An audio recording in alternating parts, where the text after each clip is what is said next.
మన భారతదేశంలో అతిపెద్ద టెంపుల్స్ ఉన్న ఎక్కడ అంటే అండి హరిద్వార్ అండి. ఢిల్లీ నుంచి 300 కిలోమీటర్ దగ్గరలో హరిద్వార్లో ఉన్నాయండి టెంపుల్స్. అక్కడ మానసాదేవి, చండీదేవి ఇద్దరు ఉంటారండి. కొండపైన ఉంటారండి. ఈ కొండ కిందండి టెంపుల్స్ ఉండేవి.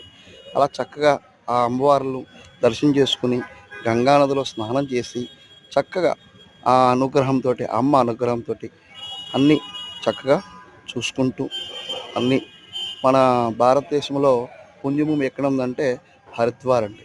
హరిద్వార్లో చాలా చక్కగా ఆ గంగానది చూస్తుంటే పారుతుంటే ఆ ఆనందం ఎంత చెప్పినా ఎంత చేసినా తక్కువ. చూడండి గంగానది చూడండి ఎంత బాగుంటుంది. అమ్మ గంగాదేవి చక్కగా పారుతూ కలకలలాడుతూ చక్కగా ఎటువంటి ఇబ్బంది లేకుండా ప్రశాంతంగా ఉంటుంది అమ్మవారు. గంగాదేవి గంగాదేవి ప్రశాంతంగా ఉంటుంది చూడండి. చక్కగా అది చూస్తుంటే కనుల పండగ అండి. ఆ పండగ ఇంత అంతా నేను కనిపించిందండి. అలాంటి గంగాదేవి గంగా హారతి చక్క రెండో వీడియోలో వస్తుందండి.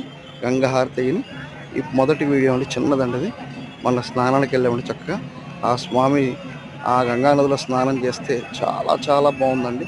మనసు చాలా పవిత్రంగా ఉంటుంది. చాలా మనసు హ్యాపీగా ఉంటుంది. ఇలాంటి స్థలం పుణ్యభూమి ఎక్కడని చెప్పమంటారా? హరిద్వార్లో ఉందండి. ఇలాంటి పుణ్యభూమి హరిద్వార్లో గంగానదిలో స్నానం చేయడం వల్ల వచ్చే ఎటువంటి ఇబ్బందులను సరే అన్నీ తొలగిపోతాయండి. ఆ నది ఎలా ప్రవహిస్తుందో మనలో ఉండే కష్టాలన్నీ తొలగిపోతాయండి.